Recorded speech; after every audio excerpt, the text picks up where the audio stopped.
새해가 밝았습니다.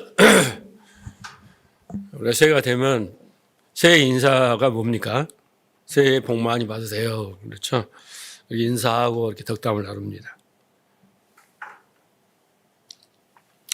사람들이 말하는 복은 대부분 세상의 힘이죠. 세상에 우리가 말하는 세상의 힘. 물질적이고 또 육신적인 그런 것들입니다. 자, 그런데 성경적인 복은 지난 시간에 제가 자세히 설명드렸죠. 세상의 복과 성경이 말하는 복을 구별을 해야 돼요.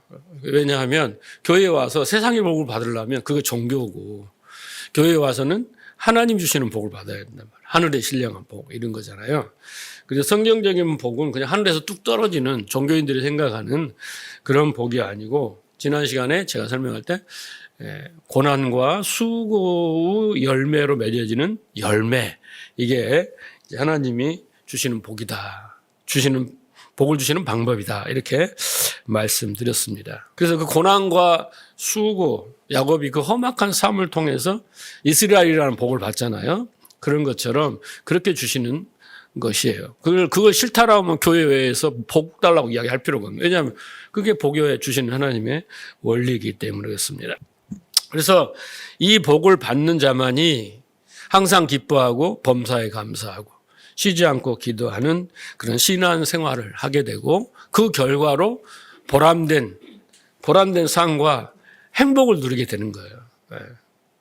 다르게 하늘에서 뚝 떨어진 그 행복이 아니라 그렇게 됨으로써 누려지는 복입니다. 오늘은 이제 저도 신년이니까 축복의 메시지를 드리려고 하는데, 그 주제가 바로 예배입니다.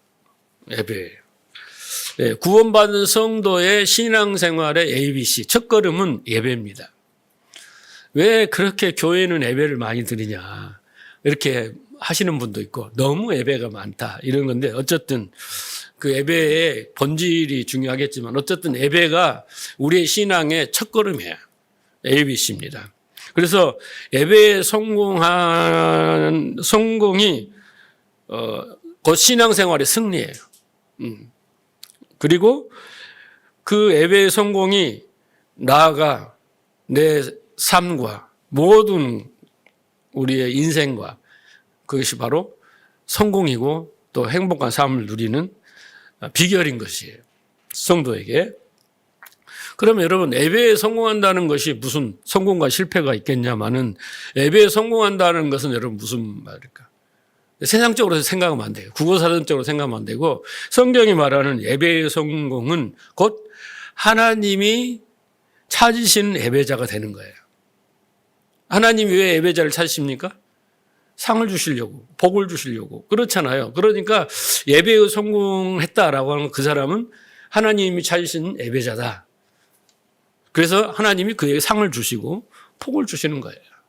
그러니까 예배에 성공하면 하나님이 찾으신 예배자가 아니라 자기가 최고 예배자라고 생각할지 모르지만, 하나님이 찾으신 예배자가 아니면 그 예배는 아무리 열심히 드려도 복을 받지 못해요. 상을 받지 못하는 것입니다. 그래서 오늘 말씀을 잘 들으시면 그 하나님이 찾으시는 예배자가 되고, 올해도 만사형통하게, 올해뿐만 아니라 평생을 그렇게 신앙생활에 성공하고 또 행복한 인생을 살게 되는 거예요. 너무나 쉬운 거지만은 너무나 어려운 거예요.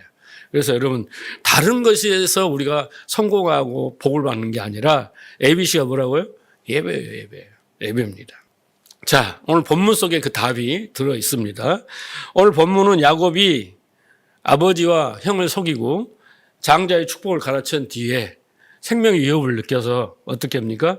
형의 복수를 피해서 그 외삼촌 라반의 집으로 도망하는 내용입니다.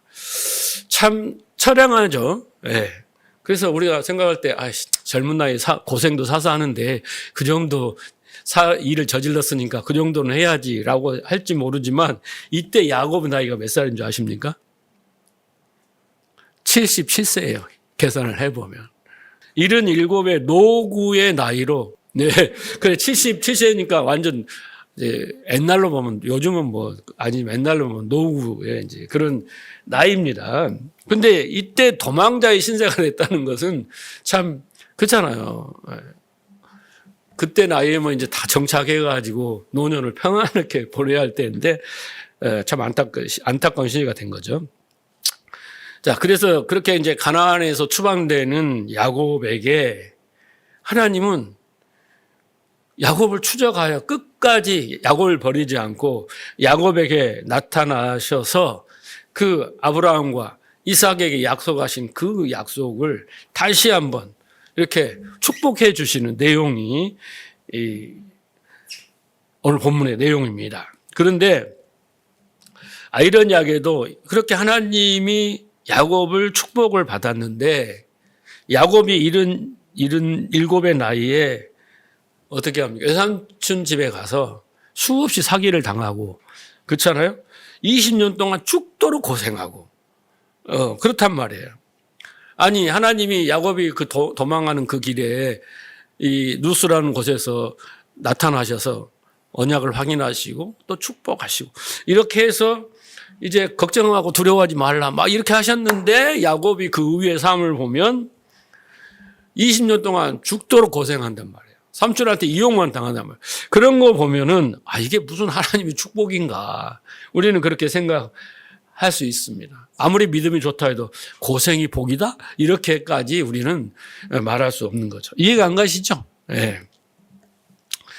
자, 그런데 하나님은 이렇게 가나안을 떠나서 외삼촌 그 집으로 향하는 야곱에게 가서 하나님은 무조건적 축복을 하셔요.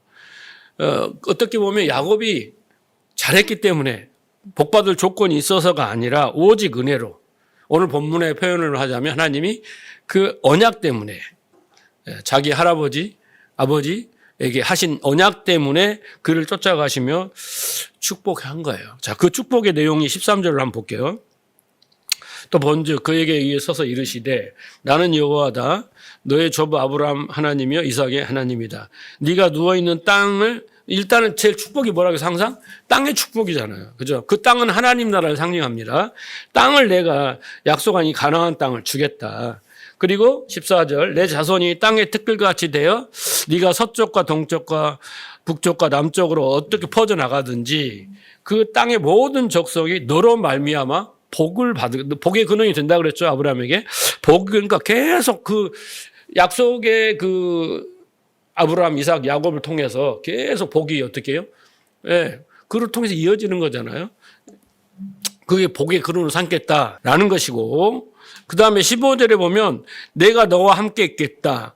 내가 어디로 간지 너를 지키겠다. 그리고 너를 이끌어 어떻게 다시 이 땅으로 돌아오겠다. 예. 그리고 내가 내게 허락한 것을 다 이루겠다. 나는 너를 결코 떠나지 않겠다. 이 정도 복이면 약속이면 어떻습니까? 뭐 더 이상 할 것이 없죠. 하나님이 어젯밤에 내게 꿈에 나타나서 이 약속을 나에게 딱 줬다고 해봐. 여러분 어떻겠어요? 너무 황홀하지 않겠어요? 너무 기쁘지 않겠어요? 아침밥을 안 먹어도 괜찮아요. 네? 이렇게 되지 않겠습니까? 하신 거예요. 야곱이 형을 피해서 네? 고단한 몸을 이끌고 이 누스라는 곳에서 잠을 잔 거예요. 돌베개를 보고. 그런데 하나님이 이렇게 축복을 하시니 야곱이 어떻게 하겠습니까? 부모님에게 축복하시고 할아버지에게 축복하시는 거 다 알고 있잖아요. 그런데 하나님이 오셔서 또 약속을 해 주시는 거예요. 지금 도망자의 신세가 돼서 모든 게 다 끝났다라고 절망 가운데 있을지 모르는데 하나님이 와서 또 이렇게 하니까 우리 꿈꾸는 거 좋아하잖아요. 계시받고 뭔가 보는 거 이런 거 음성을 듣는 거 좋아하잖아요. 딱 와서 하니까 얼마나 야곱이 좋았겠어요. 그런데 오늘 하나님의 축복의 내용이 있고 진짜 중요한 축복은 뭐냐면 베델로 돌아오게 하겠다. 다시. 그러니까 그 축복의 땅을 떠나잖아요. 지금 어쩔 수 없이. 그런데 그 축복의 땅을 떠나면 축복이 이루어지지 않잖아요. 그 내용이. 근데 하나님이 반드시 이 언약의 핵심이 뭐냐면 베델로 내가 돌아오게 하겠다라고 약속을 하신단 말이에요. 자, 그렇게 하나님의 축복을 받은 야곱이 뭐 어떻게 반응한가 보세요. 이제 여기서부터 중요합니다. 여기서부터. 야곱이 만일 그렇게 해주신다면 자기가 이런저런 것들을 드리겠다고 뭘 하냐면 서원을 하는 거예요. 서원을 하는 겁니다. 우리가 성경은 서원 내용이 많이 나오잖아요. 근데 이 서원은 참 중요한 것입니다. 그런데 자 20절 보세요. 야곱이 서원하여 이르되 하나님이 나와 함께 계셔서 내가 이 가는 길에서 나를 지키시고 먹을 떡과 입을 옷을 주시어 내가 평안히 아버지 집으로 돌아가게 하시오면 여호와께서 나의 하나님이 되실 것이요 내가 기둥으로 세운 돌이 하나님이 될 것이요 집이 될 것이요 하나님께서 내게 주신 모든 것의 10분의 1을 내가 반드시 하나님께 드리리라 하였더라. 여러분 야곱의 서원을 내용을 보면요 참 아이러니한 겁니다. 첫째 보세요. 나는 하나님이 나의 하나님이 되겠다. 이 얼마나 교만하고 무지한 것입니까? 여러분 생각을 해보세요. 하나님이 나의 하나님이 된 것은 하나님이 나에게 해 주셔야 되는 거예요. 하나님이 누군지도 모르고 그렇잖아요. 로마서 3장에 보잖아요. 그렇죠? 하나님이 누군지도 몰라요. 하나님 뜻도 몰라요. 하나님 뜻을 행하지도 않아요. 그렇잖아요. 그게 인간의 죄인인 거예요. 근데 내가 하나님을 알고 하나님을 나의 하나님으로 삼겠습니다. 이것은 인간이 할 고백은 아닌 거예요. 그렇죠? 하나님이 나는 너의 하나님이 되겠다고 해줘야 그렇게 깨닫게 알려줘야만이 나의 하나님이 된 거예요. 이 말은 내가 너 안에 신약말로 하면 너가 내 안에 이렇게 된 상태를 말하는 거예요. 그렇죠? 그리고 두 번째는 그곳에 하나님의 전을 짓겠다. 전을 지은 사람 누구예요? 마지막에? 솔로몬이잖아요. 건물을 지은 거잖아요. 그 이야기는 결국은 신약에 와서는 무슨 말이냐면 하나님의 성전이 되게 하겠다는 이야기예요. 야곱이 할 일이 아닙니다. 그리고 마지막에는 11조를 드리겠다라고 하는데 11조의 의미는 궁극적 의미는 뭡니까? 10의 1을 드리겠다는 거 뭐예요? 10이 하나가 됐다 그랬잖아요. 아브라함도 전쟁을 하고 318명 가지고 그 소돔 그 연합군들을 쳐부시고 나서 11조를 드렸잖아요. 멜기세덱에. 이게 뭐냐면 인정하고 고백하는 거란 말이에요. 믿음을 고백하는 거예요. 맞습니다. 라고. 근데 이 믿음이 야곱이 11조를 드리겠습니다. 하나님이 하셨습니다. 내가 믿겠습니다가 이게 되는 게 아니에요. 그러니까 하나님은요, 참 재밌으신 분이에요. 이렇게 지금 이렇게 돼야 되는데 야곱이 자기가 되겠다고 고백한 것 같지만 야곱이 지금 언격결에 자기 욕심을 이야기한 것 같지만 하나님 그 입술을 통하여 야곱을 내가 어떻게 만들겠다라고 말을 이렇게 뭐라 할까요? 위트 있게 말씀을 해 주시는 거예요.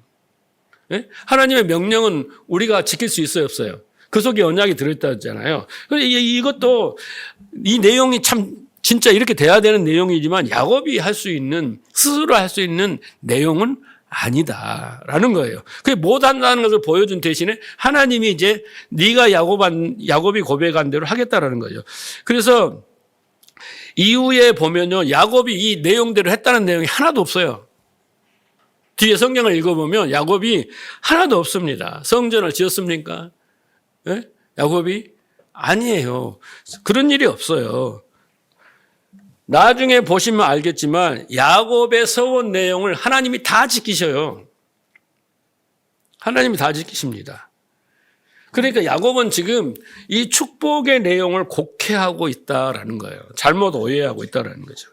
그러니까 지금 이 내용은 여러분 지금 구약의 이야기지만 신약적인 차원에서 이렇게 풀어보면 하나님이 예수 그리스도로 말미암아 그걸로 바로 구원받는 교회 있잖아요. 우리에게 주어지는 하나님의 나라와 그죠? 그 하나님께 본 하늘의 신령한 복을 받는 그것을 지금 야곱의 입술을 통해서 증언하고 계신 것, 증거하고 계시는 것이에요. 가르치고 있는 것이에요. 근데 당사자는 그것이 그렇게 하는 것이 당연하고 조합해서 말했지 모르지만은 그것이 우리가 받아야 할 복인 거예요. 그것도 하나님이 우리에게 해 주시는 거예요. 서원이라는 거 이런 거예요. 인간이 어떻게 하나님이 약속하고 자기가 한 약속을 다 이렇게 지키냐 말이에요. 그건 불가능한 일이죠. 그러니까 야곱은 지금 하나님과 그 복을 놓고 거래를 하고 있습니다. 이런 것을 해 주시면 나도 이러저러한 것을 보답하겠다. 근데 자기가 할 일이 아니라니까요. 착각을 하고 있는 거예요. 예, 하나님이 예수 그리스도의 십자가를 통해서만 이룰 수 있는 내용이에요. 하나님 나라. 그렇잖아요. 11절 드리는 그 믿음. 그렇잖아요. 하나님이 성령이 되는 것 다 하나님이 해주셔요. 예수 그리스도를 통해서 성령을 통해서 이루어질 내용들이에요. 문자적으로 보면 여러분 그냥 뭐 건물 하나 짓고 성전 짓고 뭐 이런 이야기가 아니란 말이죠. 그러니까 지금 이 말은 성경은 모세가 쓴 거잖아요. 그런데 이것은 야곱성을 이야기해 주고 있는 건데 이 이야기는 뭐냐면 마치 자기가 하나님께 무엇을 해드릴 수 있는 것처럼 지금 보이잖아요. 그렇죠? 내가 하나님 해주시면 그것이 누구냐면 바로 바리새인들이에요. 율법 앞에서 내가 이것을 다 지켜낼 테니까 나를 복 주시고 구원해 주시고 천국 가게 해 주시고 뭐 해 주시고 하라는 논리예요. 논리. 원리란 말이에요. 이치란 말이에요. 세상 사람들이 생각하는 거. 그 야곱성이 생각하는 것이에요. 그럼 우리는 그걸 가르쳐서 자기의라고 하는 거예요. 자기의. 야곱이 원하는 것은 진짜 중요한 거예요. 우리가 받을 복입니다. 그런데 우리가 되는 게 아니에요. 우리의 열심으로 야곱의 열심으로 그것이 세원대로 이루어지는 게 아니라 하나님이 이루어지셔야 할 내용이다라는 겁니다. 인간 수준은 절대 없어요. 하나님이 그렇게 하는 자로 만드시는 거예요. 이해하시겠습니까? 그 이야기를 하고 있는 거예요. 성경을 깊이 봐야 되는 건데 그냥 하면 그래서 우리도 막 성원하는 건 꼭 지켜라. 그런데 지키는 사람이 있겠습니까? 자, 그걸 일단 우리가 이해하시고 19절에 보시면 야곱이 그곳의 이름을 뭐라고 하냐? 베델이라고 합니다. 벳이라는 것은 히브리 말로 집이란 뜻이고 엘은 하나님이란 뜻이잖아요. 그러니까 하나님의 집이다라는 뜻입니다. 하나님의 집은 뭐예요? 성전, 하나님의 성전을 말합니다. 자, 그런데 무엇을 근거로 하나님의 집이라고 하냐면 하나님이 당신의 언약을 이루시기 위하여 하나님의 백성들의 복을 주시기 위하여 당신의 백성들을 지키시고 한시도 떠나지 않으시고 그 삶 속에 간섭하시며 오늘 본문에 보면 임재예요. 임재. 함께 하신 것을 깨닫는 순간 여기가 하늘의 문이고 하나님의 집이고 하나님의 성전이다라고 말하는 거예요. 그러니까 하나님의 성전이라고 하는 의미를 여기서 이야기를 해주는 거예요. 첫째가 뭐예요? 하나님의 임재예요. 그리고 그 임재를 통해서 하나님이 지키시고 보호하시고 가르치시고 그렇지. 우리를 변화시키고 그 하나님의 임재가 바로 뭐예요? 임재 그곳이 바로 장소적으로는 성전이겠지만 결국 신약에 와서 성전은 우리잖아요. 그러니까 하나님의 성전의 베델이라는 의미를 잘 이해를 하셔야 됩니다. 그래서 야곱이 여기에 하나님이 계셨구나. 그래서 베델, 하나님의 집, 하나님의 성전라는 거죠. 그러니까 장소로 이해하시면 안 돼요, 여러분. 장소로 이해하세요. 그럼 뭘로 이해해야 됩니까? 하나님이 임재하는 곳, 그것이 바로 성전이에요. 예수님 뭐라 하겠습니까? 하나님 나라가 가까웠다 그랬잖아요. 그 하나님 나라는 누가 있기 때문에 하나님 나라가 됩니까? 세상은 혼동과 공허와 흑암이 그게 하나님 나라가 아니에요. 근데 예수님이 오심으로 하나님이 오심으로 이제 천국이 침노에 들어온 거예요. 우리는 다 어둠과 지옥 같은 거예요. 그런데 우리 안에 성령이 들어오시고 하나님이 들어오시고 예수님이 들어오신다 그러잖아요. 그 침노에 들어옴으로 여기가 이제 성전이 되는 거예요. 그렇죠? 그런 것처럼 하나님의 임재 그게 바로 하나님의 성전의 의미인 거예요. 하나님이 임재 함께 하신다. 그거의 의미입니다. 그래서 어쨌든 야곱이 하나님의 축복의 내용을 곡해했던지 간에 하나님께서는 당신의 그 복을 기필코 내리시기 위해서 당신의 백성들의 삶에 쉬지 않고 간섭하시는 하나님의 임재, 하나님의 동행, 임마누엘 이런 것들이 바로 뭐예요? 베델이에요. 하나님의 성전의 의미예요. 하나님의 집의 의미라는 거예요. 그래서 하나님은 야곱의 삶도 그렇고 아브라함의 삶도 그렇고 우리의 삶도 그렇고 하나님의 임재 가운데 우리가 어떻게 해요? 많은 걸 깨닫는 거예요. 그 고난과 수고로움을 통해서 그 하나님이 임마누엘 하시고 우리와 동행하시고 그 성전 가운데 일하심을 통해서 우리를 이제 어떻게 해요? 변화시키시고 예배자로 하나님의 뜻을 따라 순종하는 삶을 사는 예배자로 변화시키시는 거예요. 그걸 야곱을 통해서 보은 거예요. 보여주시는 거예요. 그게 바로 축복의 내용이고 그게 바로 성도의 완성의 자리인 거예요. 그것을 보여줍니다. 자, 그런데 16절을 보세요. 야곱이 잠이 깨어 이르되 여호와께서 과연 여기 계시거늘 내가 알지 못하였다. 이에 두려워하여 이르되 두렵도다 이곳이여. 그러니까 이 장소를 지금 두려워하는 거잖아. 이곳이요. 왜? 하나님이 임재하면 어떡해요? 두려움이에요. 우리는 그 영광이라는 것이 하나님의 막 구름 출애굽에 보면 구름 막 끼고 그러면 막 두려움을 느끼잖아요. 장엄한 두려움이죠. 무서워서가 아니라 그 두려움을 하나님 임재의 현상이죠. 그래서 이곳이요. 이것은 다름 아니 하나님의 집이요. 이는 하늘의 문이로다. 그래서 그곳은 여러분 결국은 하나님의 집 그리고 하나님의 성전 하나님의 임재 가운데는 뭐가 있냐면요. 반드시 인간의 행위에 뭐가 있냐면 예배가 있는 거예요. 그래서 하나님의 임재에 대한 인간의 반응은 예배로 나타나는 거예요. 예배로. 이해하시겠어요?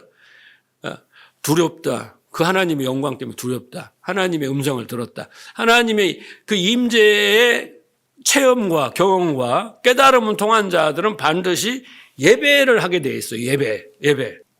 그래서 18절에 보면 야곱이 뭔 행동을 하는가 보세요. 일찍 일어나 베개로 삼았던 돌을 가져다가 기둥을 세웠다는 건 여러분 뭡니까? 여호수아에도 뭐 요단강을 건넜을 때 12돌을 세우잖아요. 돌을 세우라고 그러잖아요. 기념비예요, 기념비. 기억하기 위해서. 기념비죠. 그 돌을 세우고 그 위에 기름을 붓고 그랬잖아요. 여러분, 그 야곱이 그 돌을 베고 잤어요. 예? 근데 꿈을 꿨어요. 근데 그 돌을 베고 잔다는 게 중요한 거예요. 돌을 베고 잤는데 그 돌에서 사다리가 생겨난 거예요. 사다리 이야기는 다음 주에 할 거예요. 사다리가 생겨나고 천사들이 오르락내리락 하고 그러죠? 그리고 하나님이 저 위에 서서 나타나셔서 뭐예요? 말씀을 하세요. 언약을 하시고 축복을 하신단 말이에요. 그 음성을 들었어요. 그래서 이 야곱은 이 돌이 신령한 돌이라고 생각하는 거예요. 우리는 이 돌을 산돌이라고 하는 거예요. 그 산돌은 누구예요? 그리스도예요. 그리스도가 뭡니까? 기름 부은 자예요. 그래서 야곱이 기름을 붓는 거예요. 그게 뭐예요? 예배예요. 예배에는 뭐가 있다? 기름을 부어야 한다는 거예요. 기름이 뭔지 아시겠죠? 성령이에요, 성령. 예, 그래서 그리스도는 기름을 부은 자예요. 그렇죠? 그러니까 야곱이 하는 이 원시적인 예배의 형태지만은 다 상징적 의미가 있는 거예요. 그냥 하는 게 아니란 말이에요. 자, 그리고 야곱이 또 한 가지를 뭘 하냐면 19절에 그곳 이름을 베델이라 하였더라. 이 성의 옛 이름은 루스더라 그랬어요. 그러면 여러분 이 옛 이름이라고 했잖아요. 옛 이름. 우리 옛사람 그럴 때 옛 이름이란 말이에요. 이 루스라는 뜻은 뭐예요? 빗나가다, 떠나다, 패역하다라는 거예요. 네, 그런 뜻이에요. 그런데 이 루스가 뭘로 됐어요? 하나님의 집. 하나님의 성전이 된 거예요. 이해하시겠죠? 그렇게 야곱은 고백을 하는 것입니다. 그래서 하나님의 언약, 하나님의 축복에 대한 야곱의 반응은 고백이 있었죠. 서원이 있었잖아요. 그 다음에 뭐가 있었어요? 그 다음에 예배가 있었어요. 예배. 그런데 그 예배가 뭐예요? 야곱을 살리고 변화시키고 야곱이 하나님의 언약을 붙들고 살게 하는 근거가 되는 거예요. 그 예배가. 그러니까 야곱이 어찌하였든 간에 하나님의 약속을 믿고 지금 도망행자의 길에 있었지만은 하나님이 꿈에 나타나서 환상을 보여주시고 축복의 말씀을 하시고 이 모든 것의 고백은 뭐예요? 돌에 기름을 붓고 예배하는 거예요. 단을 쌓는 거예요. 예배예요. 예배가 얼마나 중요한지 아시겠죠? 예, 예배가 중요하다는 거예요. 여러분, 야곱이 험악한 삶을 살았다고 했죠? 그러면 이후에 몇 군데서 험악한 삶의 내용이 나옵니다. 그 내용이 첫째는 어떤 내용이 나오냐면 그럴 때마다 왜 그가 험악한 삶을 살게 되는가라고 했을 때 성경은 그가 베델을 떠났기 때문이라고 말합니다. 오늘 축복의 메시지는 여기서 발견해야 되는 겁니다. 축복의 메시지는. 그래서 그가 험악한 삶을 살고 위기에 봉착하고 고난 앞에 온 가정이 풍지박살나는 그 순간에 하나님은 뭐라고 말하냐면 항상 베델로 돌아가라, 베델로 올라가라. 베델에서 멀리 떠났거나 베델 아래로 더 밑으로 내려갔을 먼저 멀어졌을 때 하나님은 그 삶이 험악한 삶이 되는 거예요. 그때 하나님이 답을 주시는 거예요. 나타나서. 뭐다? 베델로 올라가라. 베델로 다시 돌아가라. 라고 말씀하시는 거예요. 자, 확인해 봅시다. 창세기 31장 41절에 보면 내가 외삼촌 집에서 거한 이 20년에 외삼촌의 두 딸을 위하여 14년, 외삼촌의 양떼를 위하여 6년, 삼촌을 봉사하였거니와 외삼촌은 내 품값을 10번이나 변역하였다. 죽도록 고생했어요.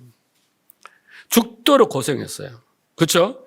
그런데 하나님은 야곱이 택한 길이잖아요. 그렇잖아요. 어쩔 수 없는 그 형과 아버지를 속인 그 죄값이잖아요.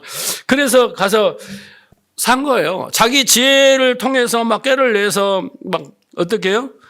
세상의 힘을 얻어서 뭔가 출세를 해보고 하나님 뜻을 이루어보자 이렇게 했던 삶이잖아요. 그런데 하나님이 뭐라고 말씀하시냐면 그 야곱에게 나타나서 31장 13절에 이렇게 말해요. 나는 베델의 하나님이라. 그러면서 하나님이 내가 거기서 기둥에 기름을 붓고 거기서 내가 서원하였으니 지금 일어나 이곳을 떠나 돌아가라.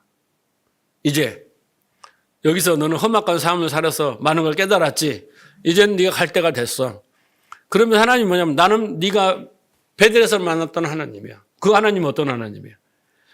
축복하신 하나님, 약속하신 하나님이잖아요. 그곳에 자기가 하나님 앞에 믿음의 고백을 했잖아요.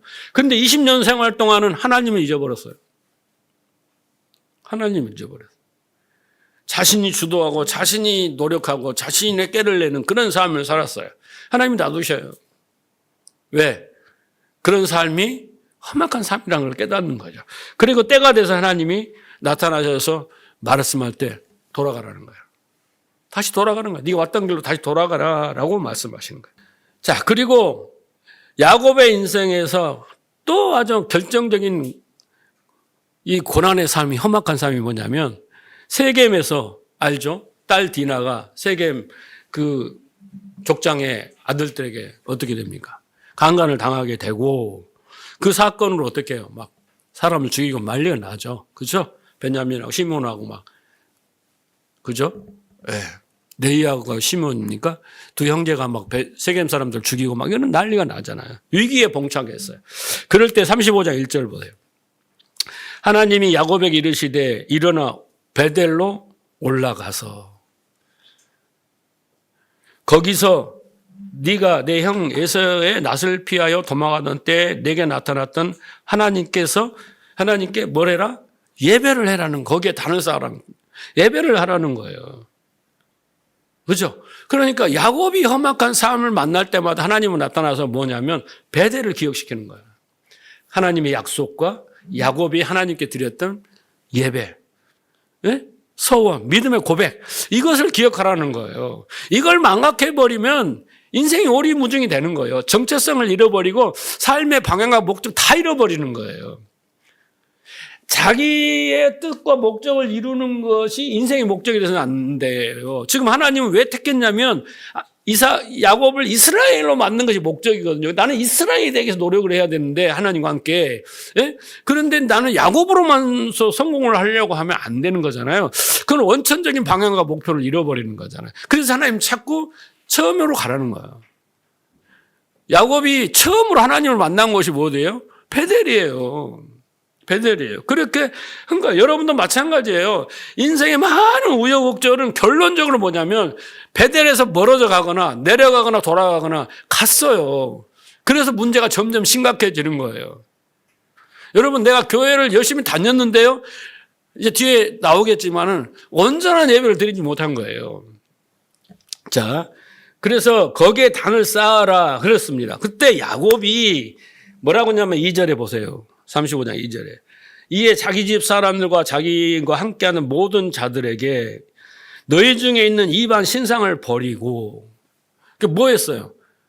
베델에서 멀어지니까 우상을 섬겼어요. 풍요와 다산이라는 그 우상을 섬겼단 말이에요. 그렇죠? 그것을 버리고 자신을 정결하게 하고 의복을 바꿔 입으라. 새 옷을 입어라. 그리고 우리가 일어나 베델로 올라가자. 환난 안에 내게 응답하시며 내게 가는 길에서 나와 함께 하신 하나님께 내가 거기서 제단을 쌓으라. 우리는 자꾸 이런 구절을 갖고 환난 안에 응답하신 하나님 이것만 강조를 하는데 자기가 베델로 돌아가서 새로운 의복을 입고 우상을 버리고 그렇죠? 하나님께 온전한 예배자로 서는 것이 중요한데 이건 안 하고 환난 안에 도우시는 하나님만 찾는 거예요. 그 환난의 원인이 뭡니까? 환난의 원인이 뭐예요? 하나님의 성전을 떠나 예배의 삶을 살지 않는 거예요. 내가 교회를 다녔지만 온전한 예배자가 되지 않는 거예요. 그걸 아셔야지. 나는 교회만 다니고 예배를 주일성수 했으니까 아니에요, 여러분. 열심히 신앙생활을 해도 왜 열매가 없고 왜 내가 복을 못 받은지 왜 내가 하나님 나라를 누리면 항상 기뻐해? 범사에 감사해? 그런 이상과 추상과 이거 현실적이 아니야. 이렇게 말씀하시는 분들이 있는데 성경이 무슨 거짓말을 하겠습니까? 자, 호세아 12장 1절에도 보면요. 에브라임은 바람을 먹으며 동풍을 따라가며 정일토록 거짓과 포악을 더하여 아수르와 계약을 맺고 기름을 애굽에서 보내는도다. 그래서 아수르가 망해요.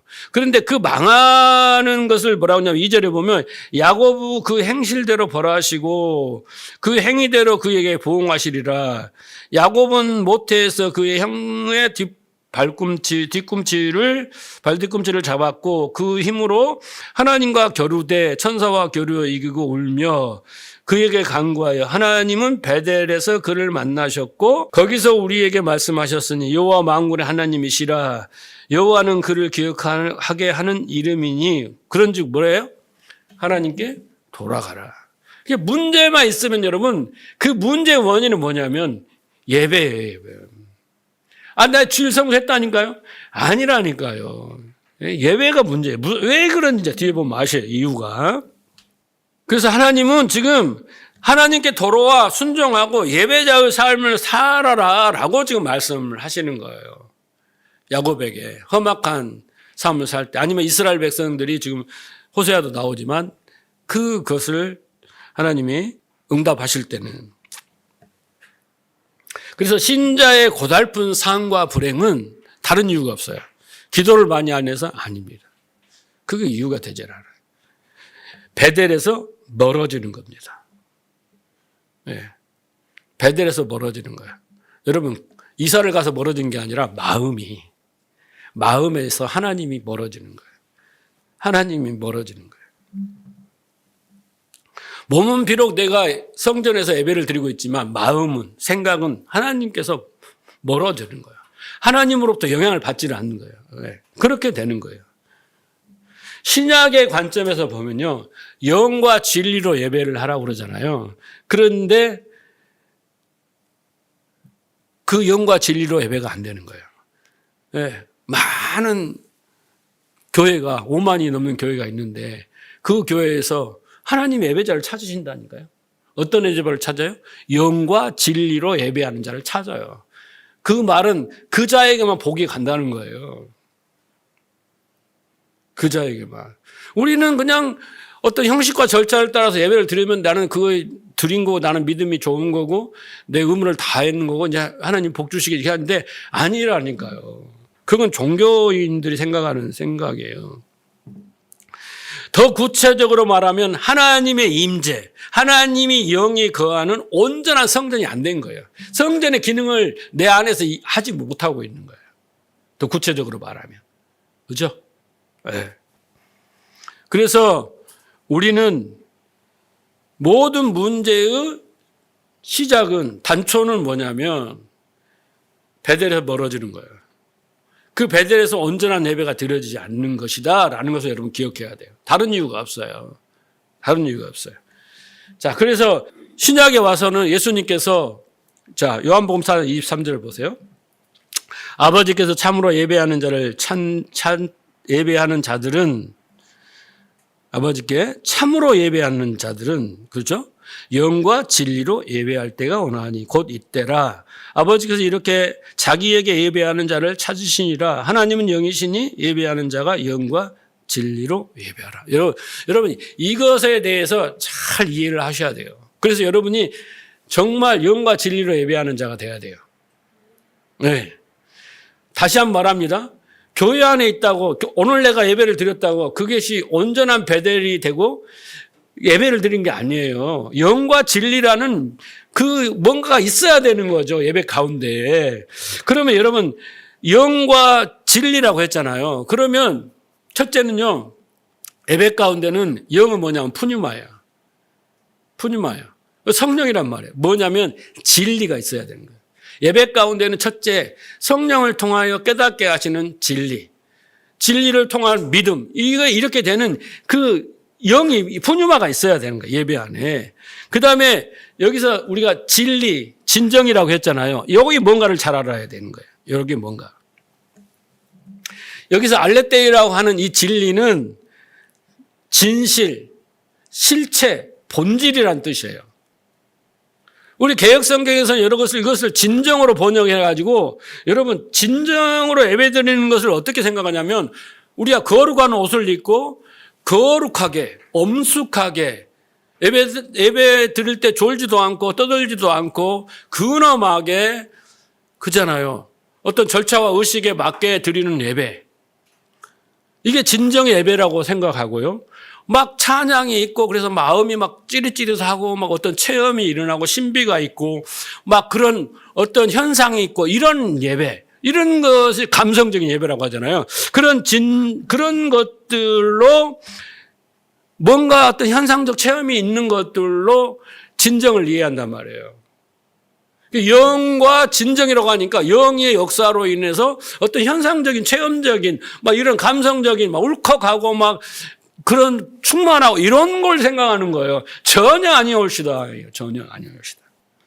예배에 대한 어떤 진지한 그런 마음가짐 이런 것을 권면하는 게 아니에요. 그게 중요하지만 그래서 여러분 이 알레테이아는 아까 뭐라 했어요? 진실, 실체, 본질이라고 그랬잖아요. 참이라는 뜻입니다. 그러면 여러분 그 반대는 뭐겠어요? 네? 실체, 본질, 네? 참 이것의 반대는 뭐겠어요? 우리는 이것을 상징, 그림자, 예표라는 거예요. 그것에 반대되는 게 뭐냐면 리얼리티, 실제를 말하는 거예요. 구약은 다 뭐예요? 예표, 모형. 그런 거란 말이에요. 그거에 대한 실체와 본질적인 것이 있다라는 거예요. 그렇죠? 근데 그것이 뭐예요? 영으로 드리는 예배라는 거예요. 영이 살아있는 예배라는 거 쉽게 말하자면. 그러니까 여기에 보면요. 알레테이라는 단어가 진리, 실체, 본질이라고 했잖아요. 성경에 보면 이런 말이 있어요. 예수님을 가리켜서 참빛이라고 이렇게 얘기해요. 그러면 빛이 있어요. 그 빛은 어떤 빛이에요? 태양빛인 거예요. 근데 그 빛이 상징하는 참빛은 뭐예요?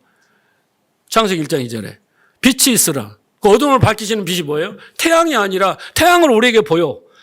어둠을 밝히는 게 태양이야. 그런데 우리의 영혼을 밝히는 건 뭐야? 예수 그리스도. 그 빛이죠. 요한복음 1장에 설명하잖아요. 빛이신 예수 그리스도. 그 다음에 내가 참떡이요. 요한복음 6장에 보면. 떡이 있어. 그 만나야. 근데 그 만나가 상징하는 그 실체는 뭐예요? 예수 그리스도예요. 생명의 떡. 그게 참이에요. 그 다음에 또 뭐가 있어요? 내가 참 포도나무야. 포도나무가 가지에서 주렁주렁 열매가 있는 것을 우리가 보이는 거잖아요. 그런데 그것이 의미하는 참 포도나무. 이것이 원리를 설명하는 참 포도나무. 내가 포도나무인데 가지야. 너가 떨어서는 나 살 수도 없고 열매를 맺을 수 없어. 그게 생명을 주는 참 포도나무. 이게 이 참이 뭐예요? 알레테이아, 진실, 진리, 실체라는 이야기예요. 그러니까 구약의 모형, 예포, 이것은 보이는 것들이에요. 보이는 것들에 그 사람들에게 수준에게 설명하지만은 그 속에 담겨져 보이지 않는 그 현상 속에 있는 본질, 그 실체, 이것이 바로 참이에요, 참. 그러니까 구약에 드린 희생제사는 뭐예요? 보이는 거야. 참이 아니야.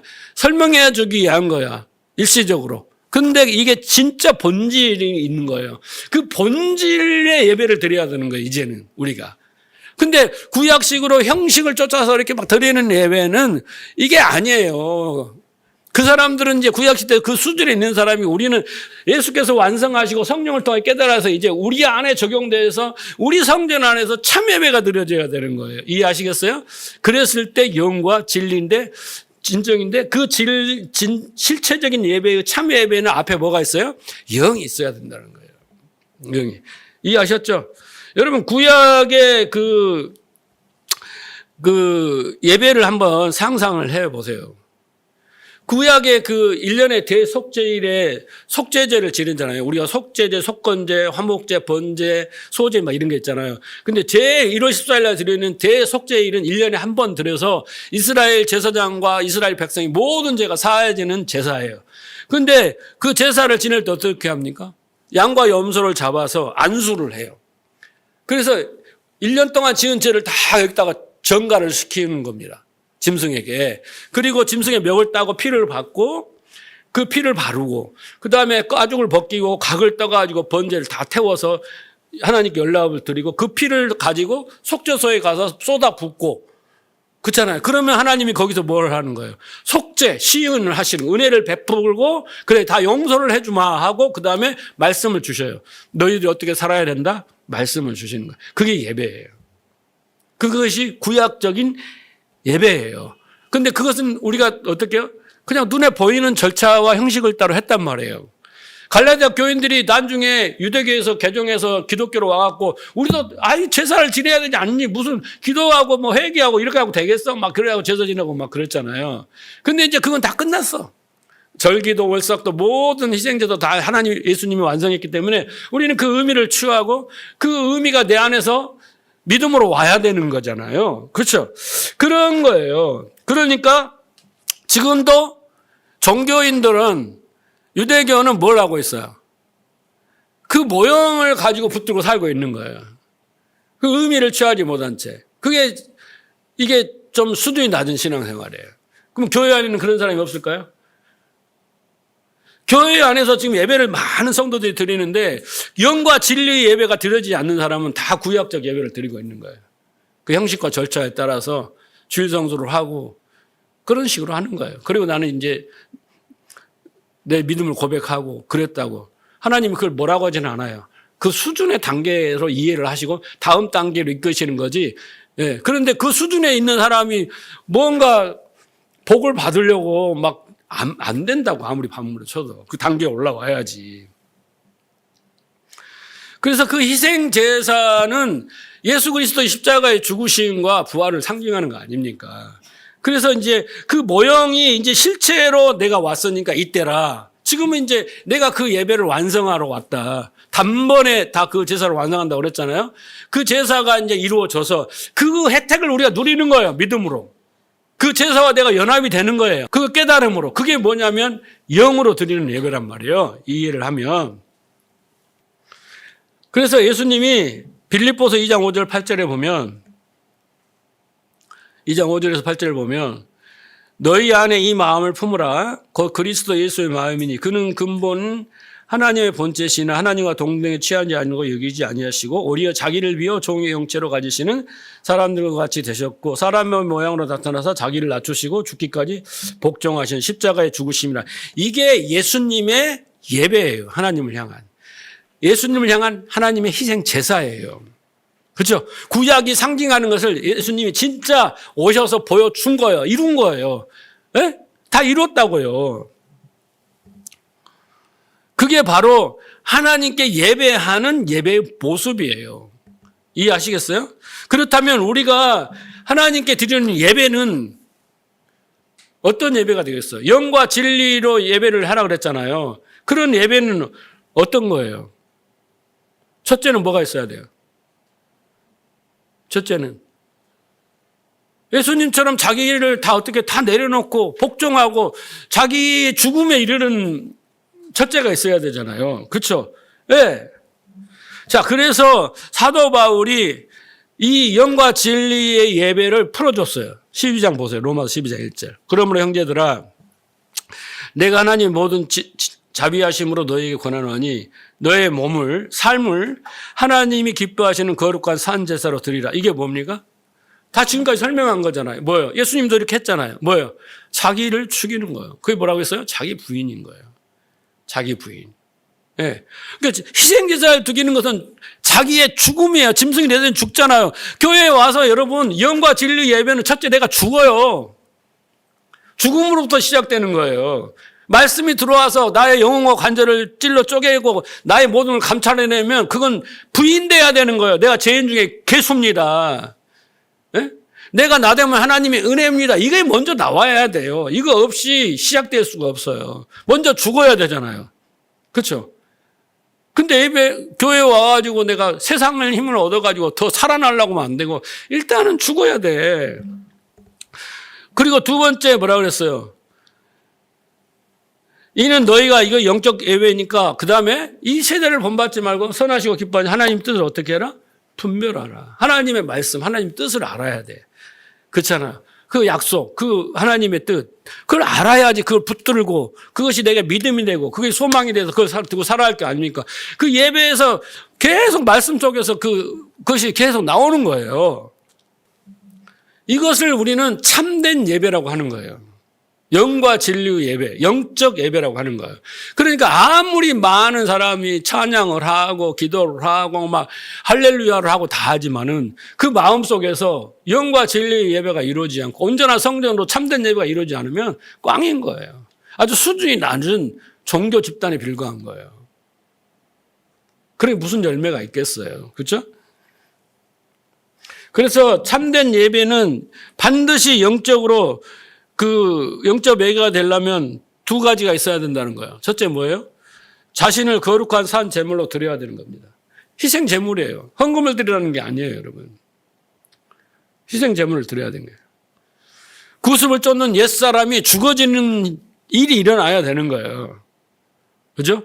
진리로 지으심을 새 사람으로 변화의 과정이 죽고 살아나는 과정이 있어야 되는 거예요. 그거 없이 신앙생활을 해요?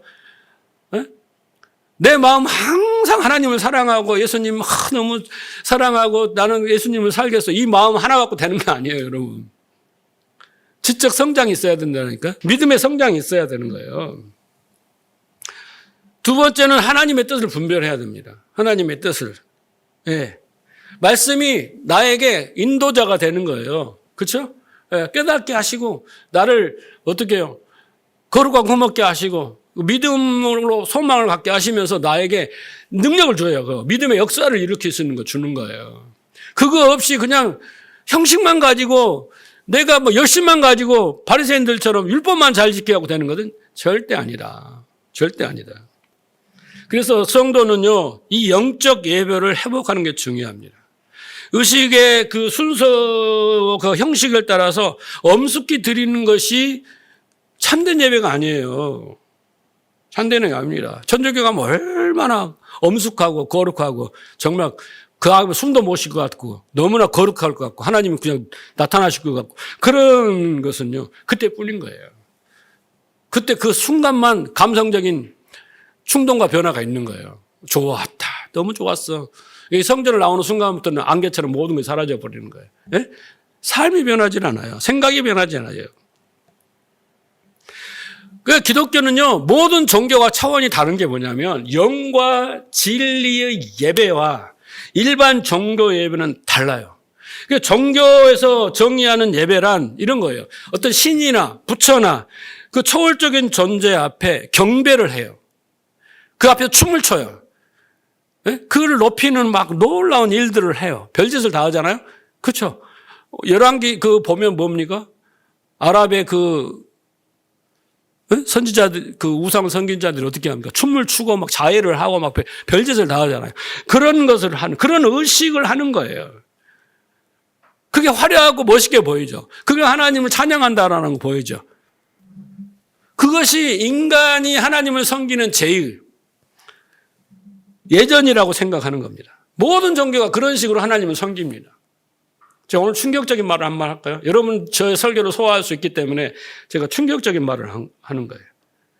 그러니까 이런 생각의 배후에는 전능한 신에게 치성과 정성, 무엇인가 바쳐서 그렇게 아부를 하고 영광을 하는 것처럼 막 해가지고 그 대가로 나의 풍요 그리고 평안 그 꿈을 이루는 것 이걸 우리는 혼합 종교라고 하는 거예요. 혼합 종교라고 하는 거예요. 그래서 사마리아 여인에게 예수님이 지금 이야기하는 거 아닙니까? 그래서 사마리아 그 혼합 종교에서는 어떤 것이냐면 한쪽으로는 하나님 섬기고 한쪽으로는 바알을 섬겼어요. 이게 혼합 종교예요. 여러분들이 하나님을 섬기고 다른 뭐 점집에 찾아가고 그런 게 아니라 마음속에 두 마음을 품고 있는 거예요. 하나님을 섬기지만 성경적으로 하나님을 섬긴다고 해요. 근데 그 마음속에는 하나님을 바알처럼 섬기는 거예요. 왜? 풍요와 다산을 원하는 거지 하나님 앞에. 그게 혼합 종교예요. 혼합 종교. 순수한 참된 종교가 아니란 참된 예배가 아니란 말이에요. 이 혼합 종교보다 더 나은 것이 유대 종교예요. 근데 유대 종교는 참된 예배에 실체에 접근하지 못하고 율법의 행위를 가지고 하나님 앞에 나아갑니다. 그래서 율법으로 하나님 앞에 심판당하지 않으려고 율법을 잘 지켜요. 끊임없이 잘 지켜요. 예? 그러니까 예수님이 이 산도 아니고 저 산도 아니고 이제는 실제로 예배할 때가 오는 거야. 너네들 예배를 다 안 돼. 너는 알지 못한 것을 예배하지만 우리는 아는 것을 예배한다. 이런 말씀을 하시잖아요. 그 이야기를 하는 거예요. 여러분 예배의 본질을 바꾸셔야 돼요. 그래서 기독교를 제외한 모든 종교 예배는 여러 가지 모양으로 신을 섬깁니다. 춤을 추고 노래를 하고 무엇을 바치고 신을 섬깁니다. 그건 뭐냐면 자기라는 우상을 섬기기 위해서 그 신의 도움으로 자기 우상을 섬기는 도움의 모든 것들을 얻어내리는 수단인 거예요. 그게 모든 종교예요. 그게 모든 혼합 종교입니다. 그게 우상을 섬기는 거예요. 그래서 그 신들에게 복을 받으려고 하는 겁니다. 하지만 기독교는 여러분 잘 들으셔요. 우리가 하나님을 섬긴다는 말을 하면 안 돼요. 하나님은 섬김을 받지 않으십니다. 하나님은 우리의 섬김을 받고 기분 좋아. 뭐 헌금 많이 줬으니까 고맙다. 네가 날 칭찬해서 고맙다. 그런 하나님이 아니에요. 하나님은 충만이에요. 우리 것이 뭐 뚫고 들어갈 게 없어요. 하나님은 스스로 만족하는 거고 우리가 뭘 이렇게 하는 게 인간적으로 뭐 하나님을 칭찬해 주고 이런 생각을 버리세요. 하나님은 충만. 부족해서 우리가 채워줘야만 하나님이 기뻐하고 즐거운 게 아니에요. 네? 하나님 내가 정말 아니에요. 그런 거 없습니다.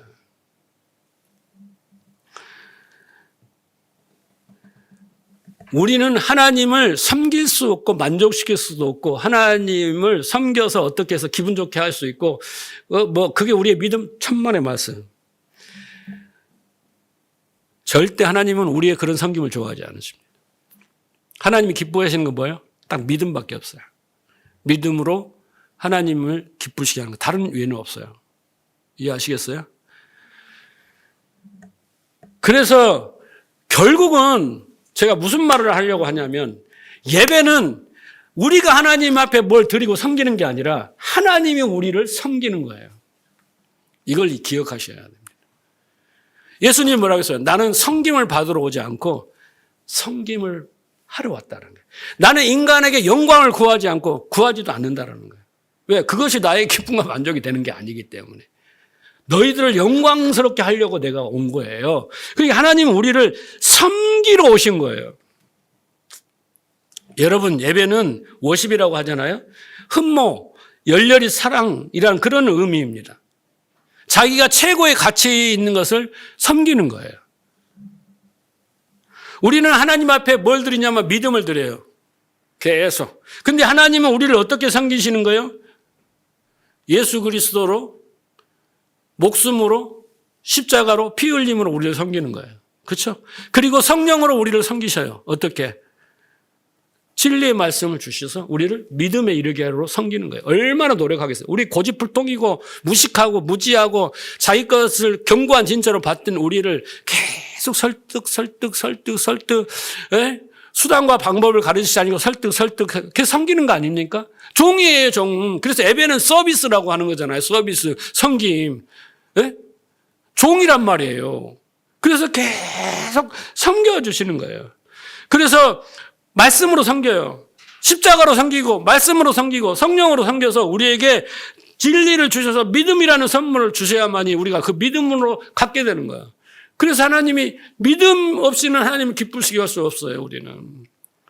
근데 우리가 종교적인, 혼합 종교적인 의식을 가지고 자꾸 우리가 하나님을 섬긴다고 생각하는데 그건 종교의 이야기예요, 종교. 기독교는 그렇게 하나님 나를 섬겨라 그런 게 아니에요. 구약에서는 물론 하나님을 섬기죠. 그런데 사람들이 우상 바알에게 섬기는 것, 그 섬김을 하나님 설명하려고 이렇게 하지 말라고 말씀을 하시는 거예요. 하나님은 때를 따라 비를 주시고 철을 따라 열매를 주십니다. 어떻게요? 인간을 섬기는 거예요. 물 주시고 공기 주시고 해와 주는 적외선 자외선 다 주시고 다 우리를 어떻게 섬기는 거예요. 섬겨. 그래야 우리한테 뭘 대가를 바라세요? 그걸로 하나님이 호주머니 챙기고 곳간에서 채우시고 막 그러세요? 그런 하나님은 절대 아니에요. 하나님은 퍼져도 부족함이 없으시는 분이에요. 그게 하나님이시잖아요. 하나님은 원하는 게 뭐예요? 인간다운 인간이 되어서 하나님께 순종하고 하나님 은혜하고 하나님을 기뻐하고 즐거워하고 그 하는 믿음 갖기 위한 거예요. 실체를 알려주시고 그 실체를 받아들이는 그 설득을 하시는 거잖아요. 우리 안에 온통 오만 비진리가 가져서 그잖아요. 자기가 신이 되어 살아가는 인간에게 하나님이 그걸 가르치는 거예요. 그래서 우리가 열심히 우리의 것을 하나님께 드리는 게 예배가 아니라 하나님이 예배 때마다 우리에게 만나를 주시고 양식을 주시는 거예요. 배불리게. 그래서 그걸 받는 사람이 하나님의 섬김을 잘 받는 사람이 뭐라고 하냐면 내 잔이 넘치나이다 이렇게 고백을 하는 거예요. 하나님 나를 너무 잘 섬겨줘서 네? 내가 잔이 넘친다 이렇게 고백이 나오는 겁니다. 자, 그래서 이제 더 한 차원 더 나가서 예배에 대한 이야기가 이제 구약에 보여지는 예배의 형식 그잖아요. 그 원시적인 것이 어디예요? 아벨의 예배부터 야곱의 베델에서 그리고 구약의 이제 희생 제사로부터 이제 예수님이 완성을 했어요. 그러면 지금까지 설명한 것들이 어떻게 해요? 내 안에서 이루어져야 돼요. 그 영과 진리 예배가 여기서 이루어지는 게 아니라 내 안에서 이루어져야 한다고. 자, 보세요. 고린도전서 13장 16절. 너희는 너희가 하나님의 성전인 것과 하나님의 성령이 너희 안에 거하시는 거 알지 못하냐. 성령이 내주셨다고 맨날 고백을 하고 막 자랑을 하고 막 그렇게 기뻐하고 그러는데 그 내주하신 성령이 여러분에게 뭘 하셔? 여러분이 성전인 걸 믿으십니까? 성전은 뭐 하는 곳이에요? 하나님이 영이 거하고 임재하는 베델입니다. 그렇죠. 거기에서 뭐가 이루어져야 돼요? 야곱처럼 기름을 부었는 일이 일어나야 되잖아요. 그렇죠? 그죠? 여러분에게 기름 부은 일이 일어나야 돼요. 그러면 막 환상을 봅니까? 방언을 합니까? 이게 아니라 내게 기름이 부어지면 성령이 부어지면 뭐가 되는 거예요? 진리와 믿음이라는 거예요.